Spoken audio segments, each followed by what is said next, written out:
favor da obra missionária. Então venha, participe desse momento importante da vida da nossa igreja. Vamos ler a palavra? Naquele mesmo dia,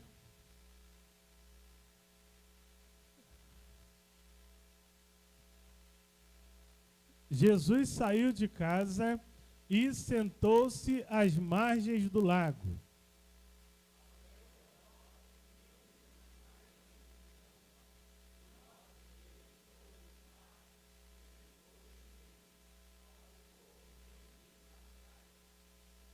Jesus falou muitas coisas por parábolas, dizendo: o semeador saiu a semear.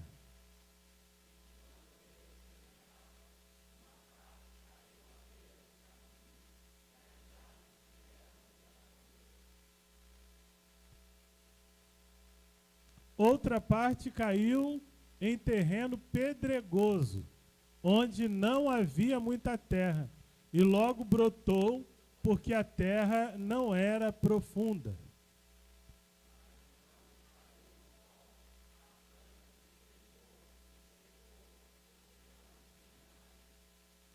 Outra parte caiu entre os espinhos, que cresceram e sufocaram a planta.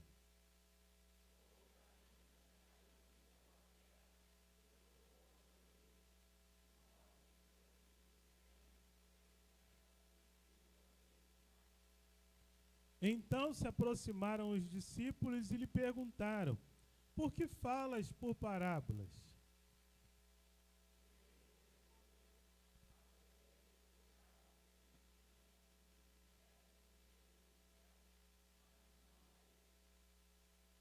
Pois ao que tem, mais lhe será dado, e terá em grande quantidade.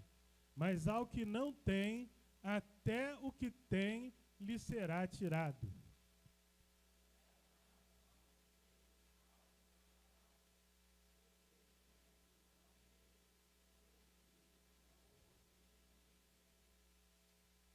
Nele se cumpre a profecia de Isaías. Certamente vocês ouvirão, mas jamais entenderão. Certamente vocês verão, mas jamais perceberão.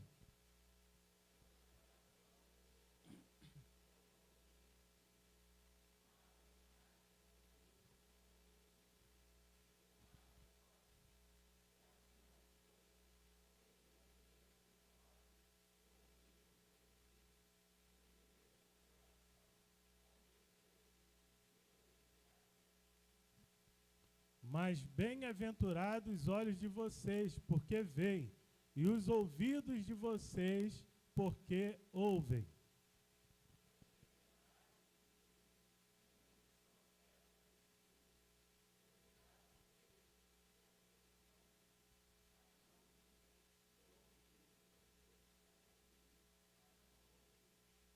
Portanto, ouçam o que significa a parábola do semeador.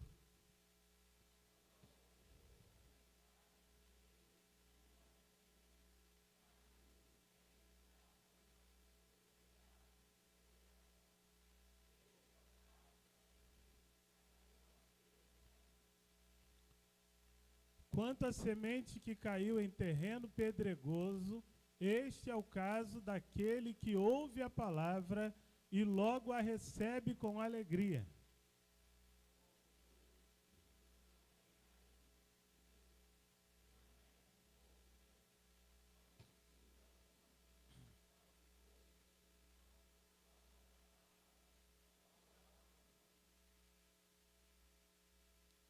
Quanto à semente que caiu entre os espinhos, este é o que ouve a palavra, mas as preocupações desta vida e o engano das riquezas sufocam a palavra, e ela se torna infrutífera.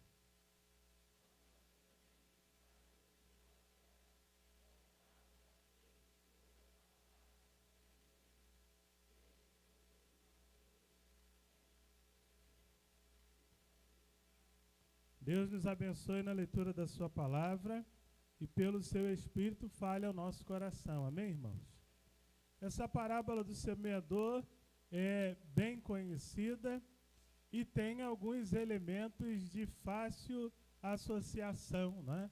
Tem a semente, tem o semeador e tem o solo, ou os tipos diferentes de solo. No caso, o semeador aqui é o próprio Jesus, que vem proclamando o evangelho do reino, e por extensão, todos que semeiam o evangelho do reino, todos que pregam, proclamam a mensagem de Deus, o evangelho de Deus, são ou estão na condição de semeadores. A semente é o evangelho, a semente é a palavra de Deus. E os solos são diferentes tipos de pessoas, diferentes tipos de coração que recebem com diferença, né, cada um ao seu modo, a semente que lhe foi lançada, o evangelho, né, a palavra de Deus. E pela condição do coração, cada um tem uma resposta em relação à semente. Obviamente, a terra boa, que o último versículo faz referência, é a condição ideal, onde a semente produz de forma abundante, né? 30 por 1, 60 por 1 e 100 por 1. Né? Você lançar uma semente e colher 100 frutos daquela semente é algo de sucesso, revelando para a gente o que o evangelho, o que a mensagem de Deus pode provocar, produzir, gerar na vida de uma pessoa. O texto nos faz refletir sobre como temos recebido a palavra, a mensagem de Deus. Como você tem recebido a mensagem de Deus? Também nos faz refletir sobre o quanto nós temos frutificado. O que a palavra de Deus tem gerado de mudança, de transformação, de frutos positivos em nossa vida. Porque é um problema não frutificar. Né? Se eu não estou frutificando, se a mensagem de Deus está voltando vazia, há algo de errado em mim. Porque eu que sou o solo. Em nenhuma das condições, a qualidade da semente é questionada. Você viu isso na parábola? Em nenhuma condição, a qualidade da semente é questionada. É a mesma semente em todos os solos. Mas quando o solo é bom, ela produz frutos. E esse fruto é mudança, é transformação, são realizações, né, às vezes do próprio Deus, através da minha vida. Não só na minha vida, mas através da minha vida. Eu me torno bênção para a minha família, os meus pais se convertem, os meus irmãos se convertem ao Senhor, meus tios e minhas tias também são levados ao conhecimento do Senhor. Olha, eu frutificando. Meu ambiente de trabalho é transformado, meus colegas de trabalho se sentem atraídos para Jesus através da minha vida, o meu testemunho é impactante. Olha os frutos aí acontecendo e sendo gerados, né? Ensinamentos, então, trazidos por Jesus Cristo, importantes para serem considerados por nós.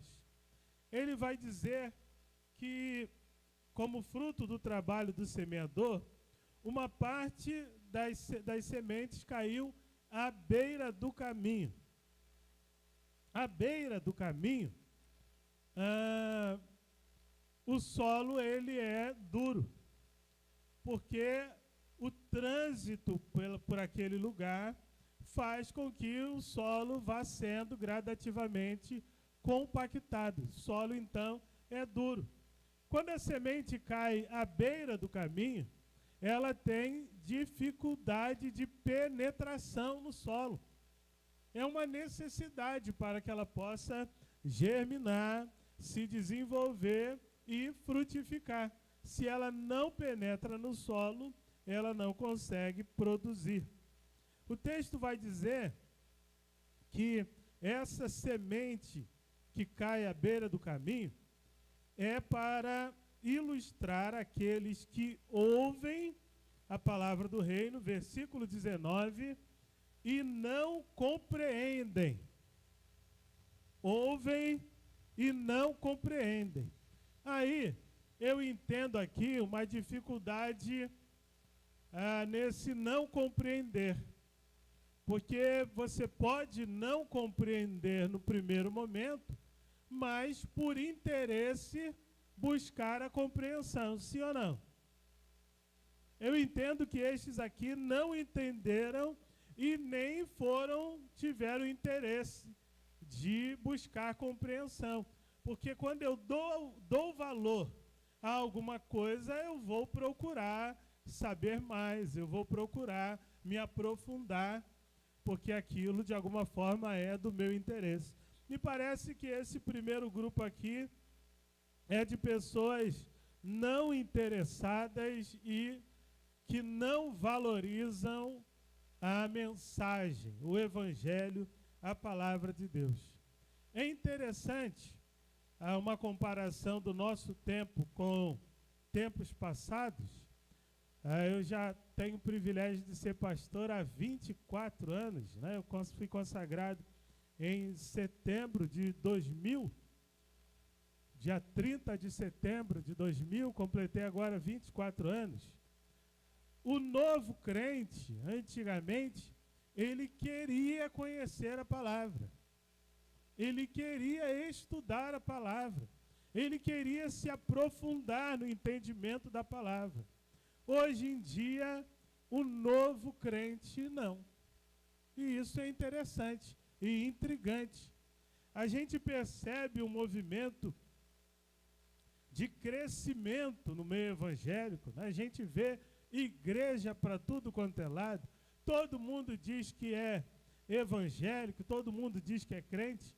E há algum tempo passado, quando eu estava trabalhando de Uber, eu tive o desprazer de fazer uma viagem da senhora com seus netos, o neto e a esposa do neto, levando para fazer um trabalho num centro de macumba, não sei outro nome, Adá. Não era espírita, não, era de macumba, né? Mesma coisa? Então tá bom. E terreiro, né? Isso aí. E ela me disse na conversa que ela era evangélica. Eu sou evangélica, mas eu estou ajudando esse meu neto aqui para ele achar o caminho. Eu falei, né? Outros dias atrás eu ouvia um grande pregador, pastor Augusto Nicodemos, ele é um presbiteriano, profundo conhecedor das Escrituras, morrendo de rir num púlpito por uma mensagem que ele recebeu de uma senhora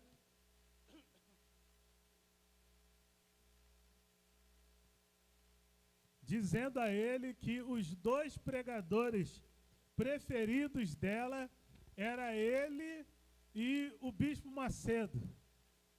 Aí ele, morrendo de rir, disse, ela não entendeu nada, né? Porque se eu, junto com o Macedo, sou preferência dela e os dois, existe um oceano que os separa de entendimento das Escrituras, e falou, tem alguma coisa errada, né?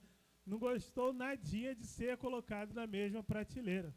Tem gente que acha que boa vontade, sinceridade de coração basta, né? A pessoa está lá com ardor, né? Naquele culto, naquela celebração, ela acha que isso basta. ela acha que conhecimento da palavra não é necessário. Alguém disse com razão que de boa vontade o inferno está cheio, né? Porque se você continua ignorante acerca das Escrituras, como você vai trilhar o caminho que Jesus propõe? Não tem como. Às vezes você encontra um bom discípulo de Jesus na sua vida que vai orientá-lo e vai ajudá-lo a conhecer o caminho. Parabéns. Mas às vezes você vai encontrar um falso profeta que tem o interesse de manipular você para tirar vantagens de você. E se você está ali de coração, mas sendo orientado por um falso profeta, você não vai chegar aonde precisa chegar. Então, a compreensão ou a busca da compreensão das Escrituras é de fundamental importância para aqueles que querem trilhar os caminhos do Senhor, para aqueles que querem efetivamente serem discípulos de Jesus Cristo. Porque os discípulos de Jesus Cristo andam conforme as suas instruções, andam nos seus caminhos, né? Nos caminhos de Jesus e não nos seus próprios caminhos. Mas a palavra de Deus continua falando a respeito do solo rochoso, onde, por característica, tem pouca terra. E a semente se desenvolve rápido, né? Ela tem pouca terra e a parte do processo de lançar raízes é quase que pulada, né? Lança só as raízes ali superficiais e logo ela brota. Não cria raízes. E eu fiquei pensando sobre isso, sobre o que é criar raízes do ponto de vista espiritual, para aqueles que iniciam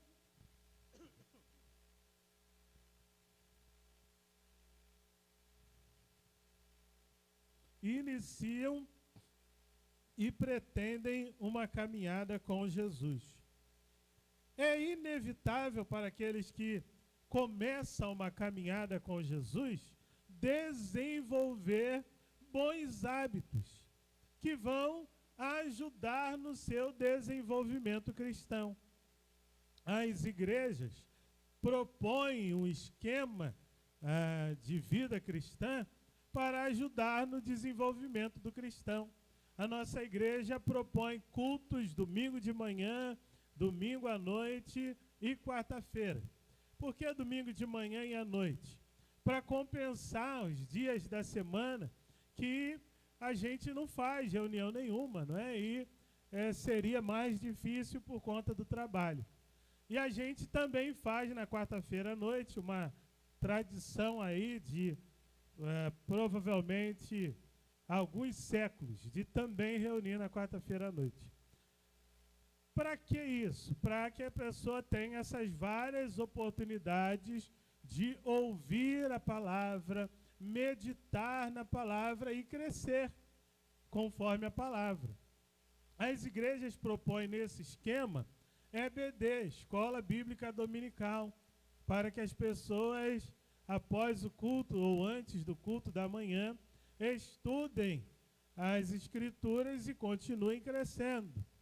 As igrejas, como a nossa, propõem pequenos grupos de discipulado, onde é proposto material, o indivíduo estuda em casa e no encontro em grupo troca conhecimento e experiências e também aplicação daquilo que foi estudado na vida, cada um compartilhando a facilidade ou a dificuldade de aplicação do ensino ao viver diário. E através desse compartilhamento, todos aprendem, todos crescem e se ajudam no desenvolvimento de vida cristã. é normalmente aí um esquema que as igrejas oferecem para que o indivíduo crie raízes. Só que muitas vezes a gente não quer aquele compromisso, né? Antigamente a gente brincava que alguns são agentes secretos de Jesus Cristo. Tão secretos que nem Jesus Cristo sabe que pode contar com eles. São aqueles que acompanham de longe, sem se envolver, sem se comprometer, porque dá trabalho, porque tem problema, tem que interagir com gente chata, eu vou ficar aqui na minha, quietinho, é melhor. Mas essa autoexclusão faz com que o indivíduo não crie raízes. Eu já ouvi muitas vezes alguns dizerem, olha, eu ia lá na tal igreja e eu parei de ir na igreja e ninguém me procurou. Ninguém veio atrás de mim. Mas você entendeu errado. Você entendeu errado. No relacionamento com ovelhas, o pastor, que é Jesus Cristo, ele anda na frente e as ovelhas o seguem. E quando a ovelha se desvia, o pastor vai atrás porque sobre a ovelha ele tem autoridade. E ele vai chamar a ovelha. Ou então ele vai puxar pelo pescoço. E se necessário for, ele vai quebrar a perna dela para levar nos ombros, porque a rebeldia dela faz se perder. Você aceitou essa autoridade sobre a sua vida em algum momento? Ah, não. Ah, então como é que você queria que alguém fosse atrás? Para ouvir os seus desaforos? A sua malcriação? Não, não é assim que funciona. É você que tem que estar atento à voz do pastor e seguindo junto ali com o rebanho. Mas alguns, às vezes, insistem em carreira solo, né? Eu tenho que falar algo para vocês que eu falei na quarta-feira, e falar mal dos outros por trás é feio, né? Eu tenho que falar na frente de vocês. Na quarta-feira eu disse aqui que a grande maioria de vocês podem vir à igreja domingo de manhã, podem vir domingo à noite e podem vir na quarta-feira. Entendam bem. Eu disse que a maioria pode. A maioria não vem porque não quer. Aí levanta o irmãozinho e fala, não, eu não posso, porque eu tenho... Não, quem não pode, não pode. Eu estou dizendo que a maioria pode. E não vem porque não quer. Não vem por má vontade. Não vem por preguiça. Não vem por falta de compromisso com a obra do Senhor. E não conseguem identificar que isso já pode ser um sinal de esfriamento espiritual. Tem gente aí que diz que é crente, que até fez questão de fazer o recadastramento, que não pisa na igreja há mais de 6 meses. Se é crente da onde? É o tal do crente não praticante. Já ouviu essa expressão por aí? Eu sou crente não praticante.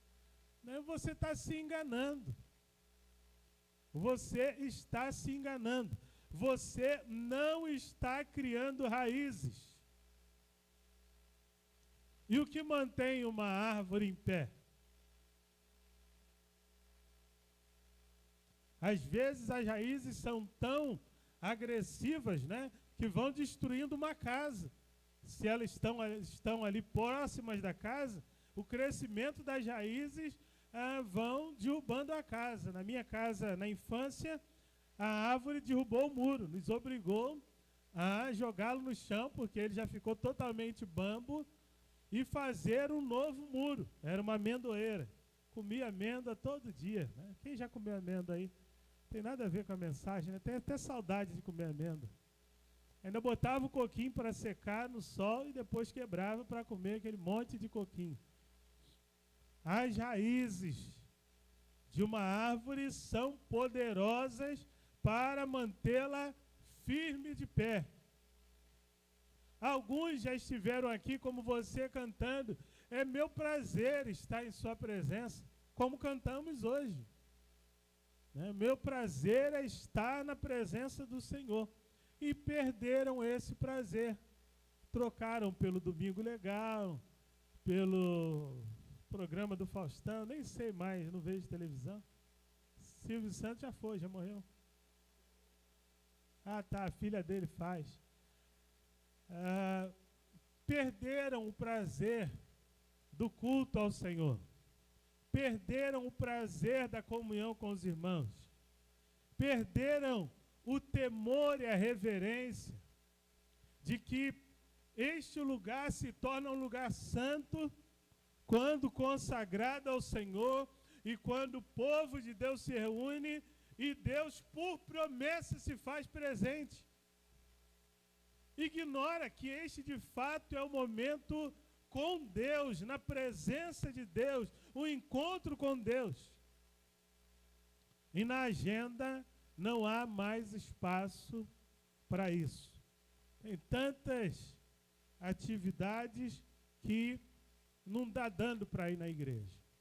Isso pode ser um sinal de que o seu nada pode nos separar, está se transformando em qualquer coisa pode nos separar. Aí depois, qualquer empurrãozinho do diabo, um irmãozinho que pisar no seu calo, você está desistindo da caminhada com Cristo. E aí o nada pode nos separar, vira qualquer coisa pode nos separar. O texto continua dizendo de uma outra parte que caiu entre os espinhos. E os espinhos cresceram e sufocaram. A terra era boa? Era. Dava para produzir? Dava. Permitiu a semente germinar? Sim. Só que os espinhos sufocaram. Os espinhos roubavam os nutrientes que eram para essa outra semente ou essa outra árvore e também pelo seu crescimento sufocavam essa outra plantação, vegetação, impedindo-a de receber sol, calor, o que era necessário. O que se compara aos espinhos? A palavra de Deus vai dizer, versículo 22, é aquele que ouve a palavra, porém os cuidados do mundo e a fascinação das riquezas sufocam a palavra. O que são os cuidados do mundo?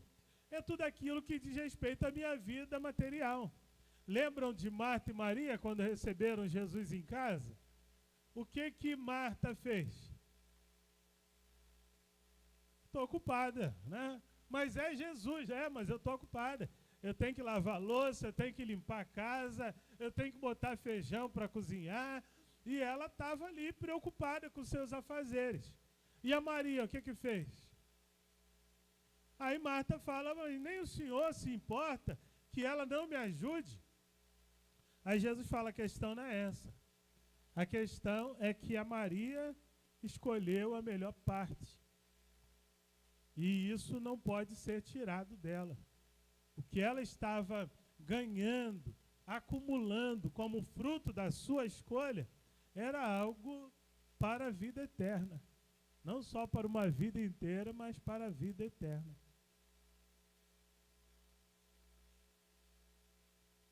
Todo mundo tem agenda. Todo mundo tem afazeres. Todo mundo tem desafios do dia a dia. Não é só você, não. Aí você fica com essa desculpa que está muito cansado, tem muito trabalho para fazer e por isso não tem tempo para Deus.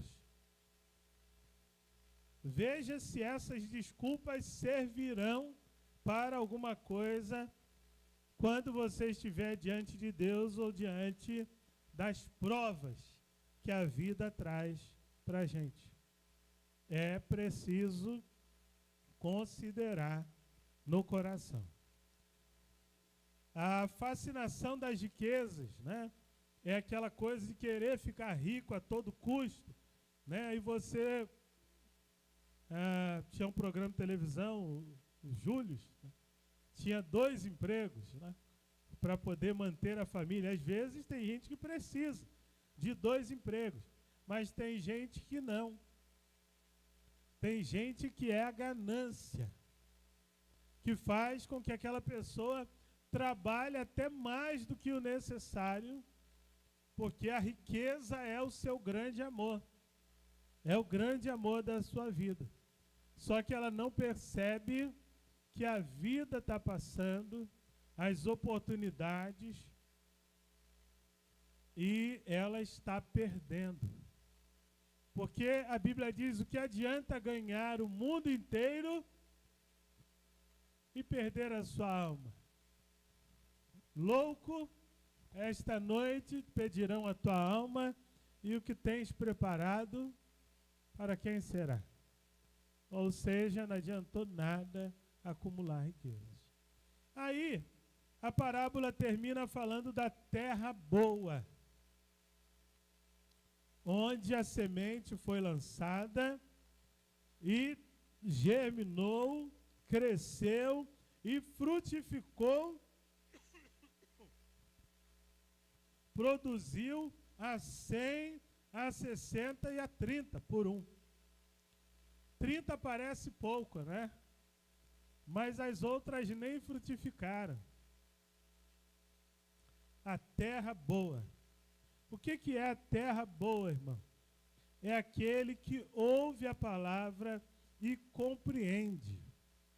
E a gente precisa dar a dimensão desse compreender a palavra. Compreender a palavra é concordar que a mensagem de Deus, o ensino divino, é a verdade, é o certo. Mas, além disso, é fazer um paralelo do que eu vivo com a palavra. Porque o Tiago vai dizer que quem ouve, mas não pratica, está perdendo o seu tempo. Não é essa a expressão que ele usa, mas é infrutífero. Ouve, mas não pratica. Então eu preciso compreender, fazendo um paralelo com a minha vida. Eu preciso ainda ir mais além. Compreender, fazendo a aplicação na minha vida. A gente chama isso de arrependimento, né?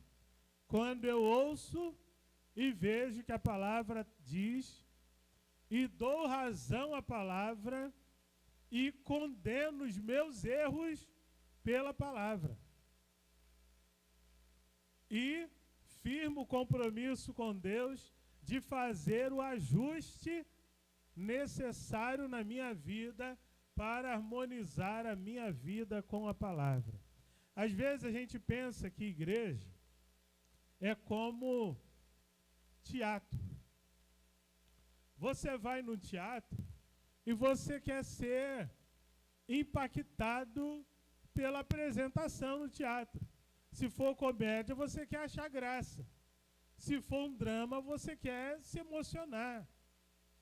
E às vezes a gente tem essa perspectiva de culto, de igreja.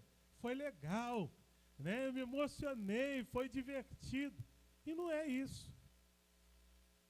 É algo muito mais escola, que para a gente tem a maioria referência de algo chato, né? Porque você está sendo desafiado a aprender, você está sendo desafiado a mostrar a compreensão do conteúdo para aplicação futura, né, na vida, na prova e na vida, do que a emoção de achar legal, divertido, ou de achar dramático e se emocionar. A terra boa é esse coração aberto a aprender. Mas o homem orgulhoso, e esse é o problema do orgulho, porque o orgulho é inchar-se, é achar que sabe das coisas. E quando eu acho que eu já sei o que eu preciso, eu me fecho. Eu me fecho. E aí eu não recebo mais aquilo que está sendo oferecido. Bate na tampa, escorre para um lado e escorre para o outro, não é assim? Não tem uma porta de entrada, porque eu me fechei. Eu me tornei alguém orgulhoso. Como o irmão que falou para o pastor que não ia mais na EBD, porque ele já sabia tudo o que precisava saber. Ele só ia se fosse para ensinar. Porque aprender ele não precisava mais. Que bênção desse irmão, né? Só tem uma lição de humildade que ele não aprendeu, né? Seria bom ele ir para ver se conseguir aprender a lição da humildade. Irmãos, como temos recebido a mensagem de Deus para a nossa vida? Deus fala. Amém? Ele fala só no culto? Ele fala na EBD, ele fala na devocional diária. Eu posso abrir minha Bíblia de manhã, ler um versículo e fechar para cumprir uma obrigação. Mas o que você leu? Eu nem lembro. O que você aprendeu? Não aprendi nada não. Eu já sabia o que eu li. Adiantou de quê você ler? Ah, não, você leu um texto, um versículo que foi, mas meditou naquele texto. Buscou o ensinamento de Deus, um princípio para a vida, e viu que você não está alinhado. Ler Provérbios é decepcionante nesse sentido, né? É uma lambada após a outra. Mas aí você leu, meditou, refletiu, orou a Deus sobre aquilo ali e escreveu lá na sua agenda, em algum lugar: preciso lutar contra isso que aprendi hoje. Preciso fazer esse ajuste na minha vida em função do que Deus falou comigo. Você está crescendo. Porque só a consciência do erro já é um passo. Não basta, não é o bastante. Se não houver tentativa de aplicação, não é o bastante. Mas é o primeiro passo de uma grande jornada de transformação. Me vem ao coração a palavra de Deus para Abraão, como objetivo de vida cristã. Por que ouvir a palavra? Por que buscar a aplicação da palavra? Porque Deus quer que sejamos bênção. Porque Deus quer que tenhamos uma vida abundante, uma vida que revele o que Deus pode fazer a quem crer. Quem se entrega a Ele. O propósito dele é nos abençoar tremendamente, para chamar a atenção dos outros, que vão nos perguntar qual é a receita. E a gente vai dizer: olha, desde o dia que eu comecei a minha caminhada com Cristo, a minha vida tem sido transformada. É mesmo, é. Eu mudei como pai, eu mudei como marido, eu mudei como empregado, eu mudei como ser humano, eu mudei a administração dos meus recursos. E aí a gente dá glória a Deus e usa mais uma oportunidade de proclamar o amor de Deus e os propósitos que Ele tem para as nossas vidas. Como você tem acolhido a mensagem de Deus em seu coração? Reflita sobre isso, que Deus abençoe a todos abundantemente. Amém?